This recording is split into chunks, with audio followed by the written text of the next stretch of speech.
So good evening and welcome to session 8 of Helping Hurting People. And I'm going to talk a little bit about marriage, divorce, and separation and working with people. First of all, I'd like to say hi to all of you that are online. We've gotten quite a contingency online. And we will use the link to the Zoom this evening. So if you don't have that link, please email me at maryanyac@msn.com. I think Sarah Ann put it on the internet there for you anyway, also. Okay, so in doing marriage counseling or marriage work with a couple, with two people, don't do it.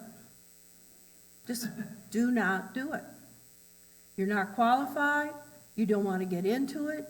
You will be hating life if you do. You'd be way over your head. I can't say it strongly enough. Don't do it. But there's a lot that you can do. When you're working with someone, you work with the spouse of the same sex. And you are not the exception to work with a person of the opposite sex. It just is not good at all. Ministers, counselors, we all really look at this carefully because it's just not a healthy thing to do because people are already compromised. And you just don't do it. Work with a person of the same gender. And your goal is to listen and come alongside the person to be emotional support and help to make the person or to help the person make his or her own decisions. All right, I'm going to say this twice. Never give advice. I'll say it again. Never give advice. Throw the bum out. He deserves to be just thrown out. What a miserable cur he is. She's a real hag. Just this, harangue, harangue, harangue. How can you handle it? No. You never give advice. Do exactly what Sean taught so very eloquently this evening. You bring them to the Word with love. This is what the Word says. Now, this is what the Word says. Now, you go to God, you search the Scriptures, you figure out what it is that you see as your need in this. Sometimes what happens with people is that, well, of course, let me go to this. Don't be the go-between. Don't be a go-between between the two. You tell him that blah, blah, blah, and you go tell him, and then he says, will you go tell her? No. Never get into any situation like that at all. Or take sides. If there's violence or abuse, it is very, very important. If there really is serious violence or the threat of serious violence, make sure the person is safe and is in a safe place. Sometimes they need to be, taken out of that situation quickly. If that's the case, sometimes children are involved, but you want to get professionals involved in that. Go to your minister, go to the pastor, go to a counselor.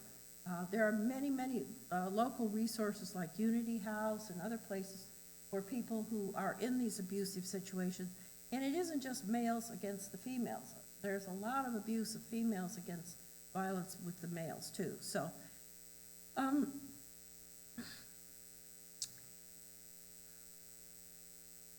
probably the most that you'll be dealing with when you're working with someone who's going through this is anxiety and depression. And there'll also be anger and grief with it. So those are really the 4 biggies that you'll be working with. And then working on sin patterns in a person's life. A lot of times, couples don't come to come and get help early enough. Oh, we can work through it. Or we're Christians and we're not supposed to have any problems. They come to church, everything's lovey-lovey, huggy-huggy, kissy face, huggy bear. And then they go home and they shut the doors, and then it's World War II. Yeah, just, cat fights, pss, pss, pss, pss, or worse. And so people don't, for whatever reason, they don't seem to ask for help early enough. And I'm going to talk, or I have it to say later, I'm going to say it here, and that is that pre-marriage counseling is so important that if you are planning on getting married, that you do some counseling together so that you work through these particular issues. When you're working with people, encouraging them, if they're just young and couples that are thinking about getting married, have them go through. There's this SYMBIS thing, save your marriage before it starts.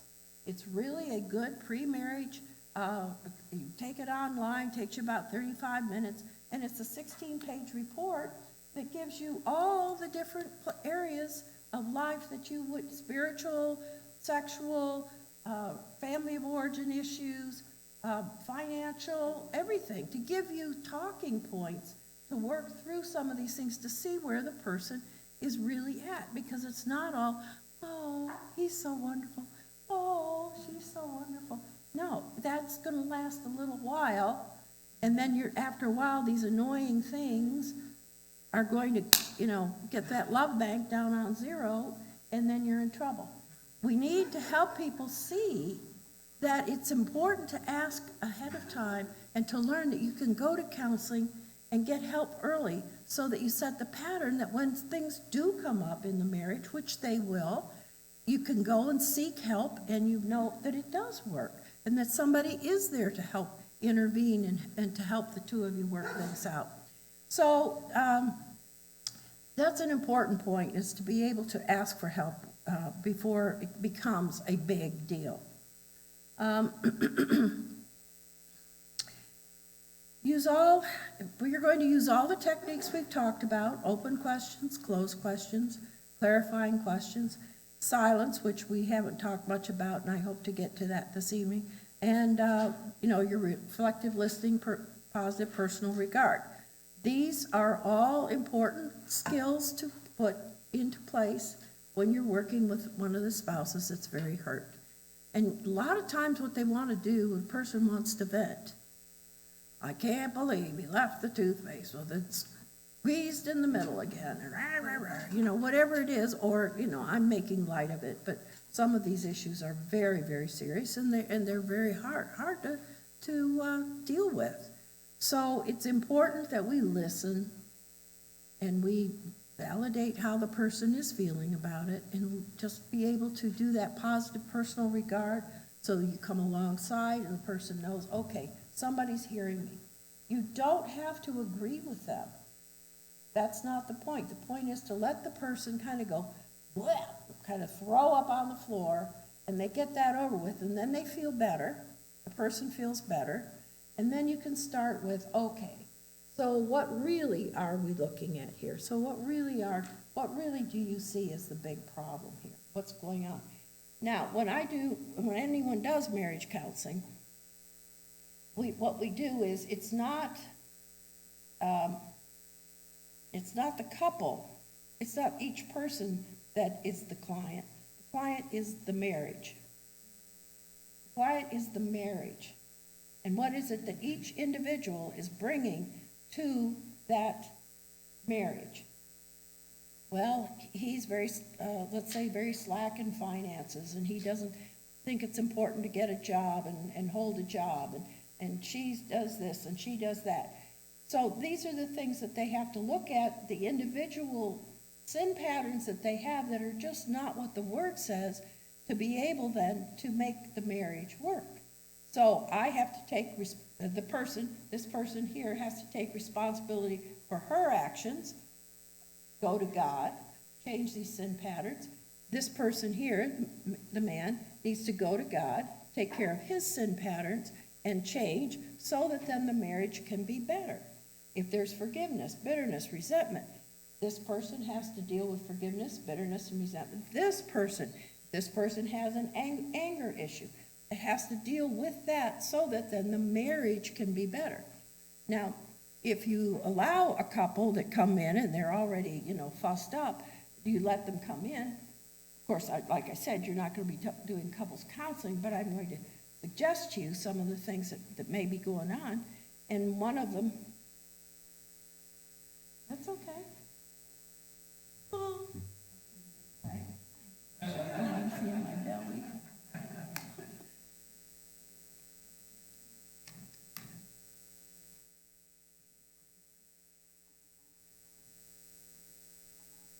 There. All better? Okay, now I forgot where I was. So I'm telling you about these situations, but it will help you, when you're working with the one person. So I forgot where I was.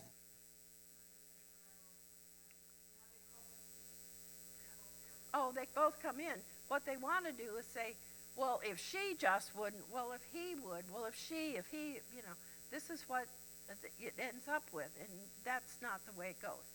We can't allow that. The person that you are working with, the spouse of the same gender you're working with, needs to own up to her or his own stuff and look at what it is he's bringing as strengths and what it is he's bringing as weaknesses. And then those things we need to go to God and take care of.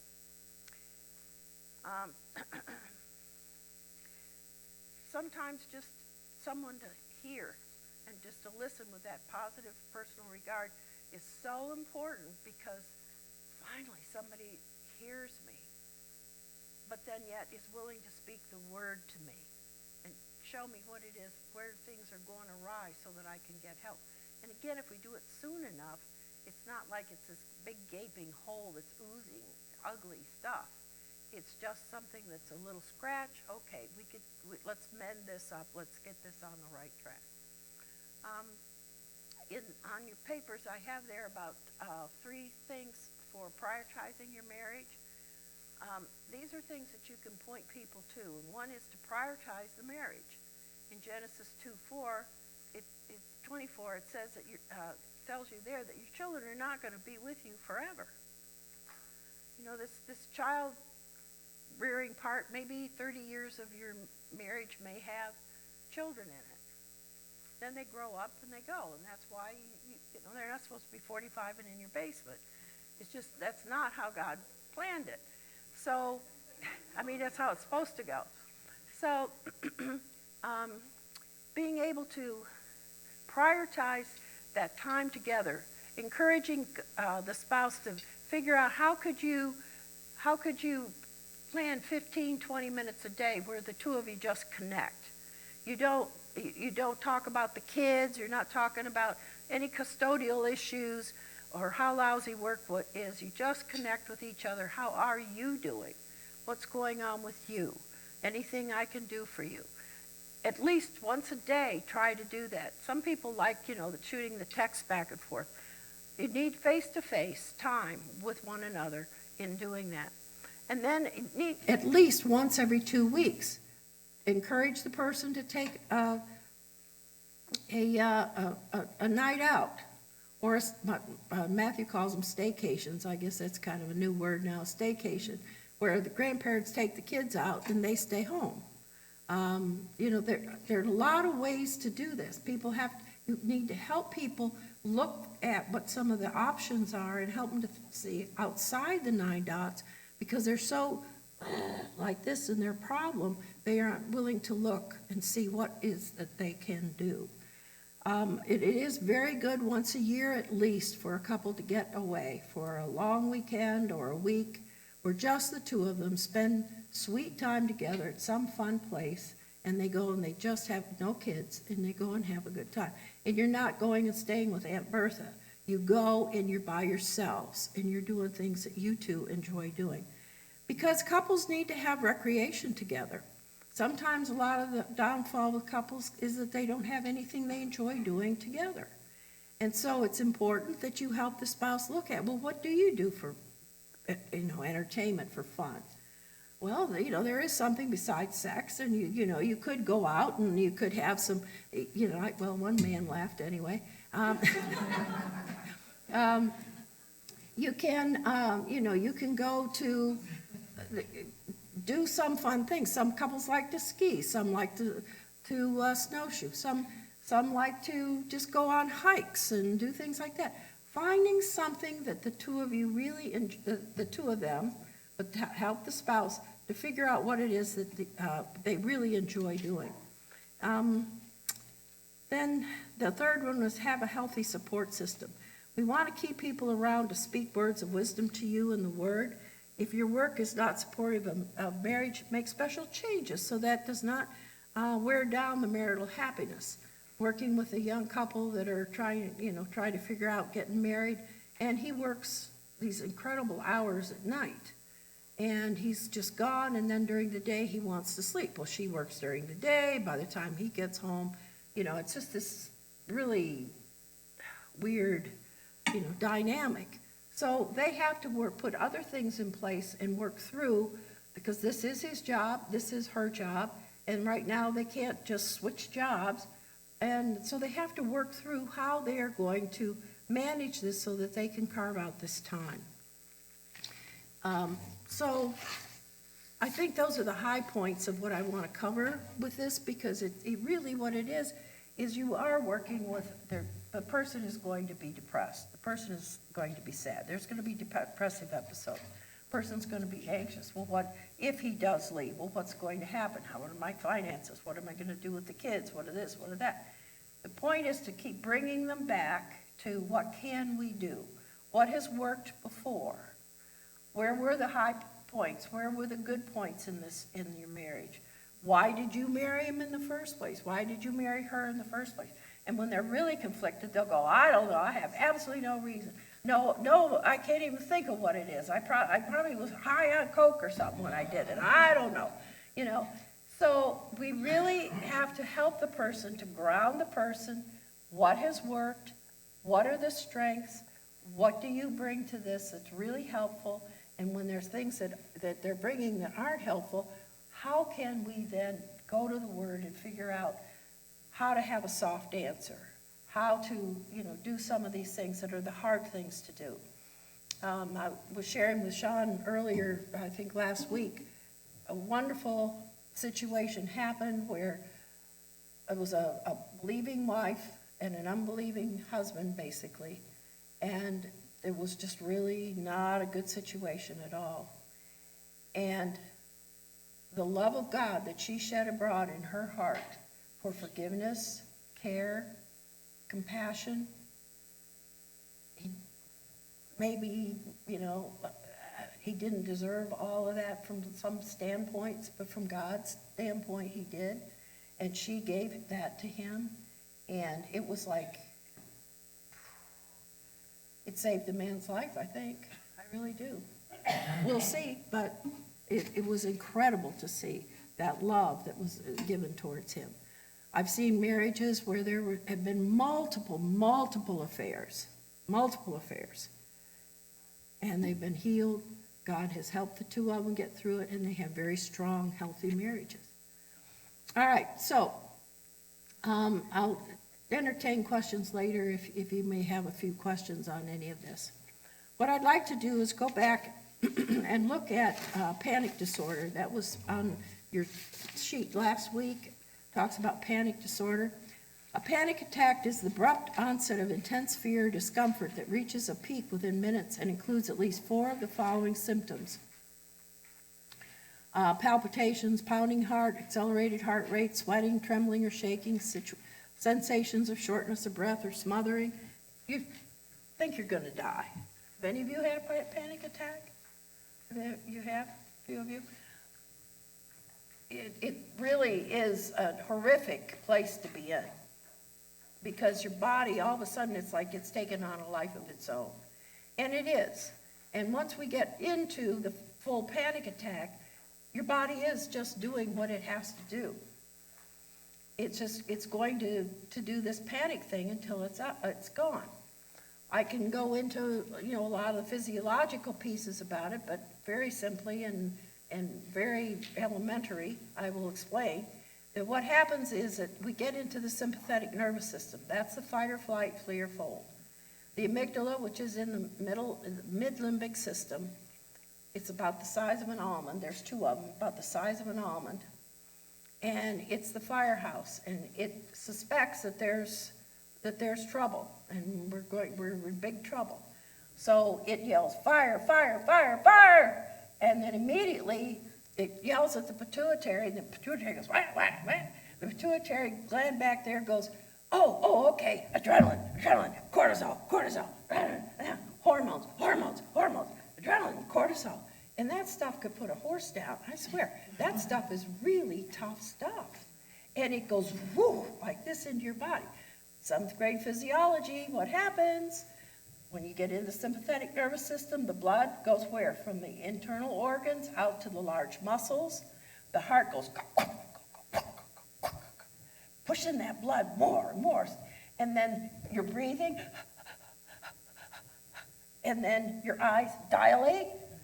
But the thing that's really the kicker is the blood supply from the front part of the brain that separates us from the animals goes to the mid-limbic system, where the animalistic part of us is. And this prefrontal cortex, where we have executive functioning, and we listen to God, and we organize and plan, all of a sudden it's like, it happens when we have rages and things like that. And so the physiology of it is you have the adrenaline cortisol going through the system, your body is going to do this. It's going to, and then all these different things. You feel like you're going to die. You know, you're just like swooning. And it's because of the brain, the blood supply to the brain. Well, this is kind of my take on a lot of different techniques, a lot of different reading that I've done on it.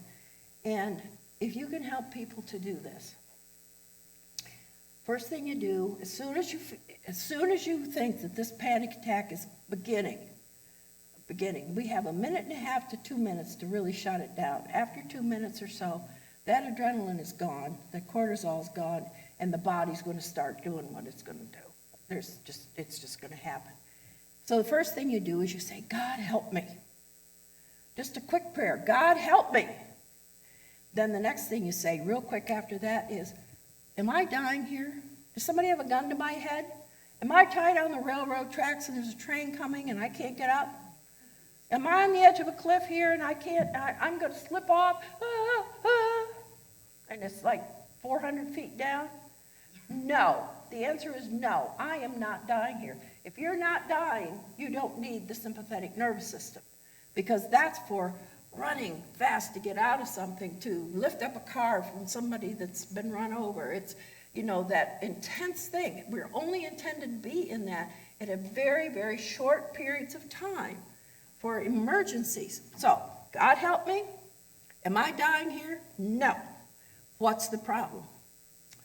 Well, I'm really just angry, or I'm just frustrated, or I'm just hurt, or I'm scared. Okay, can you and God work that out? Being afraid or scared or hurt or lonely or whatever, or not sure what to do? Well, sure you can. God and I can figure this out. And then the next step is relax. The antidote to a panic attack is relax. Counterintuitive, because all of a sudden you're, you know how the Hulk does, you know, that's what you're doing this. You relax. Deep breathing is one of the best ways. And you could go to a psychologist down in Manhattan and pay him $400 an hour, and you would not get any better understanding of this than I'm giving you. So, it's cheap tonight. So, you deep breathing. In to 7, hold at 7, out to 7. Now I'm going to count to 7, and what I want you to do is sit up in your chairs. And now what I want you to do is, when I count to 7, by 7, your lungs are going to be completely full, like they're going to burst. You hold it for 7, and then you release it 7, and when you release it, your lungs should be flattened and flapping against your ribs, okay? You just get rid of all the air. Then we'll do it to 6 and so on, but I'll count. You ready? Breathe in. 1, 2, 3, 4, 5, 6, 7. Hold. 2, 3, 4, 5, 6, 7. Out. 2, 3, 4, 5. Push it. All right. 6, 2, 3, 4, 5, 6.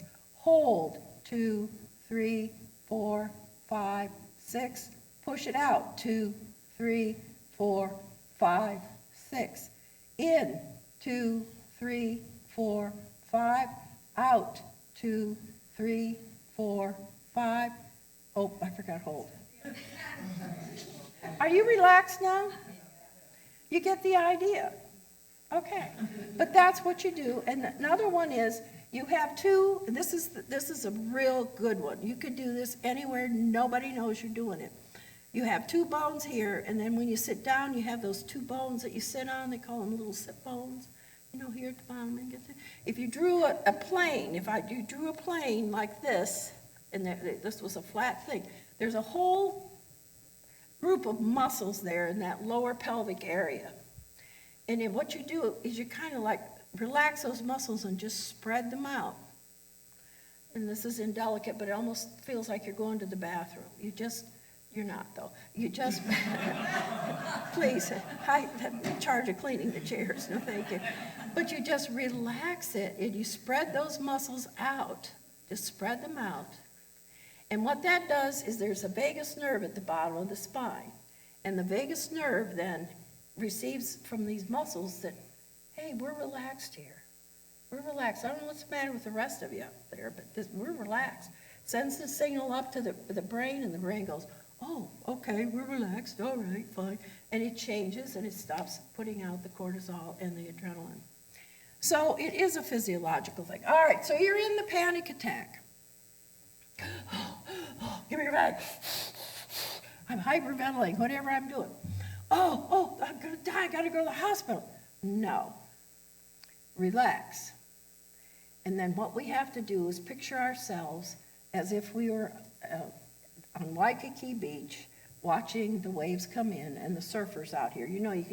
Bill and I were there many years ago, but the surfers were like these little tiny dots out there, and waiting, and this humongous wave would come in. And they catch that wave and come in, and that's how a panic attack. It starts this way, and then it gets bigger, and then it curls down, and you end up right on the beach. And that's what you have to do. You ride the wave. You try to relax as much as you can. This will be over, this will be over, this will be over, this will be over. Now, for some people, they get so worked up over it, sometimes it's 20 minutes or 30 minutes they're in this state. They're hauling them off and it's not a funny thing. It's a very serious feeling that you have. But if you will relax and you will help the person to rely on God, that God is here, He's taking care of you, everything's all right, ride the wave, whoop, whoop, whoop, whoop, whoop. Okay, it's a little scary up here, but there you go. So helping people through panic attacks, helping them to understand that it's not something that's going to kill them, and they just really do need to, first of all, God help me. Am I dying here? No. What's wrong? Oh, I just don't know quite what to do. I'm supposed to get up and give this talk tonight, and I don't know what I'm supposed to do. Okay, relax. Okay, got it? All right, so one of the things I wanted to talk about, too, was a page where it talks about responding, comforting, encouragement, provide information. And these are also on your session 6 notes. This is just another group of a way to outline how it is that you can work with people. The responding is a process of listening. We've talked a lot about listening, and we've also talked a lot about how to respond. We want to make sure that we get to the emotion of what the person is saying, but we also have to get the gist of what the person's saying, too. It's not all right just to say, oh, well, that's sad. Well, what is the that? We need to be specific. That person could be talking about apples and oranges, and you could be thinking tigers and lilies or something, and it's not. We have to feed back to the person what it is we heard. So that's an important thing, and again, using all your questions. And comforting is important, especially to those who are in emotional pain. Sometimes just your presence is important, because you just exude the love of God. It's just that calmness, that patience, that peace that you have is so important. Just being with them, sitting alongside someone, comforting them. You don't have to be patting their shoulder or holding their hand. It might be appropriate, but a lot of times people just need to be still. If people need to cry, I know sometimes this is hard for people. You just can't stand to listen to people cry because it bothers you. It's not bothering the other person. Sometimes people say, oh, I don't want to cry. I don't like to cry in front of people. Okay, fine. I won't look. If you need to cry, cry. It's okay. It's a way that God has given our bodies to really dispel, emotion, sadness particularly. But it's okay to cry. Women are good at it. Some women don't, but men, Well, sometimes it's good to, go off by yourself and go in the shower and have a big cry. It does help your body. It helps release tension. People who are in pain need to know that there's somebody there with them and sitting with them and loving them and praying for them. Using encouraging words. Some people don't want to receive encouraging words. Oh, well, that's for somebody else. Well, that would never happen to me. It's okay. You just continue to encourage with the word. Encourage the person. I've made an example there. It said, I'm so proud of you for being honest about what happened to you. You have made tremendous progress, and you're on your way to making a lot more. Now, the person can rip that apart if they want to, or they can accept it and just say, okay, good. I'm glad somebody sees that something good's coming out of this. Sometimes you have to dig a little bit to find encouragement because things are pretty bleak, and you don't want to be a Pollyanna about it where, everything's sunshine and roses, and the other person's like, okay, you don't want to do that. So you can always provide information, which is very important. Some people are very linear and logical. I was sorry that Jerry wasn't here tonight because I had him kind of prompted for being my linear and logical person. He is very good. He's very good with the emotions too. But with his thought process, he goes from point A to point B to point C to point D. And that's what he goes. Some of us, who are circular thinkers, we kind of go A, B, C, D, A, B, B, C, A, D, A, B. We go around and around to get to, I got it now. And then you get it. You can be linear, and if somebody is linear, the person who is not linear has a lot of trouble with that. So you've got to be ready to listen carefully and appreciate how it is that person expresses him or herself. Now, some people use emotions to discuss things, and others wouldn't know an emotion if it bit them. So, one person could say, how do you get from Mill Road to Latham Church, Living Hope Church? And somebody might say, well, there's that building on the left that was just, about 12 years ago, they rebuilt that building, and then there's Peter Harris right across the street, and they have that lovely shop over there, that wonderful Peter Harris.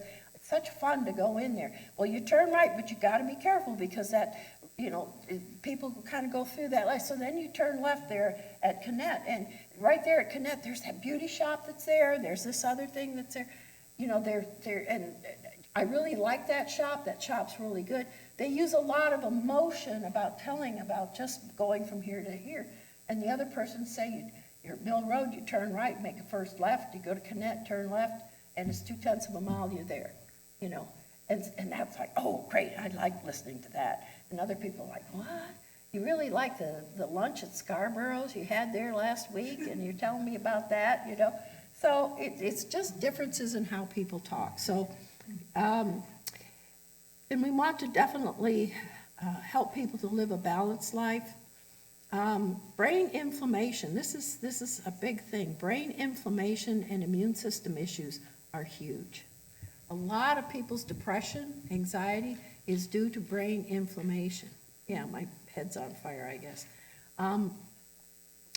Foods one eats, especially sugar, not getting enough exercise, eating too much of one food or another, or not enough of all the different food groups. It's important, and our brains can really have inflammation. Now, our brain does need sugar. It needs protein and it needs sugar to work. So we can't just say, I'll never have anything sugary again. Correcting Galatians 6:1-2 says, "Brothers, if anyone is caught in a fuss or transgression, you who are spiritual should restore him in a spirit of gentleness. Keep watch on yourself, lest you too be tempted. Bear one another's burdens, and so fulfill the law of Christ." And then having a good referral list. The other thing I wanted to touch on that I didn't, and this is back in session 2, accepting silence and other responses. You have this, it's has blue line on it, and it's from session 2. Silence is an important part of listening, and silence is difficult for most of us. It is very important to allow for silence when listening to another's problems. When silence begins, we usually rush in with advice, direction, and personal stories. Sometimes people just need some time to think, especially if you're kind of dealing with conflicting emotions, or you're dealing with, some really great sadness and grief or whatever. Sometimes we just don't need somebody going, we just need somebody to sit with us, just to be there. And if the person is being quiet, and if you've asked them a question or whatever, and the person is just or made a comment, and the person is just sitting there and obviously thinking, maybe a little bit, or just crying, whatever, it's okay just to put duct tape on it if you need to, zip it, and just be quiet. That is extremely healing for a lot of people. And there are a lot of times that you'll need to use that. But the person, you yourself, have to get used to being okay with being silent. And if after 5 or 10 minutes, maybe, of being silent, you could say, something like, when you're ready to talk, I'm here. Or, what is it that you are thinking about? What's going on with you now? But give them time. And it may not be the time that they want to talk. They may just say, no, I can't talk about it right now. And you say, okay, that's fine. We can pick this up later. And you just be with the person. Okay? Silence is very, very important, and you have to be comfortable with it. You can't be jumping in and say, oh, what about? Oh, what about? It's not helpful. Sometimes people talk and talk and talk and talk and talk and talk and never take a breath, and you're trying to get a word in edgewise. That also happens. So how do you deal with that? You let the person vent. You let the person talk. You let the person process. And then when you start hearing the same story over again, that's when, as soon as they take a breath or something, then you kind of summarize. Or you say, well, let's stop here and let me summarize here what I've heard you say. I want to make sure I'm catching all this. And so that's what we do. We stop and then we summarize, or we ask a question, a clarifying question or something, to kind of break it a little bit and direct it in the direction that you want the conversation more to go. Reflecting back to the person, how the person is feeling. In marriages, this is so common, that one spouse or the other's not feeling heard. And it's like, if she tells me one more time, blah, blah, blah, blah, blah, or if he says, blah, blah, the reason why the spouse is repeating and repeating and repeating is because that spouse doesn't feel heard. If the other spouse would just take the time to say, okay, honey, what I hear you saying is this, and this is how you feel about it. And yes, that's right. And then it's like, okay, you heard me. You don't have to agree, but you heard what I'm saying. Now we can work on the problem. And avoid giving answers too quickly. Some of us like to fix things too fast. Oh, well, let's just fix this. Oh, I know what you can do. I know what I did when I was in that situation. Let me just tell you, Pat. Let me just tell you what to do. No, we don't fix other people's situations. We bring them to the Word and let them figure it out with God, because we rob them of that opportunity to go to God and figure these things out. We want people to grow. And if we're there, taking care of them all the time, it's not like they're going to be independent and can grow with God on their own. And we need to take the time to explore the problem. Whatever the problem is, we need to explore it and see what it is and make sure that we get all the facets, because, maybe in the first 5 minutes, all the facets to that problem have not come out. I mean, there's a lot of times in a counseling session, I'll talk with someone and they'll be talking, and we're talking, processing, and going on, and the last 5 minutes, boom, there goes the bomb drop. There's the real key. There's the thing that really we should have been working on from the beginning of the session. Okay, this is where we'll start next time. But if you listen long enough and let a person process long enough, you get to what the problem really is that you want to put out on the coffee table and work on. Self-disclosure. This is something you have to be very judicious about. Oh, yeah, well, I remember, my kids when they were that age. Well, this is what they did. Instead of being focused on what it is the other person's issue is. Now you brought your stuff in. It needs to be done in a very judicious way, and only when you really think that this is going to add strength and hope to the person's situation.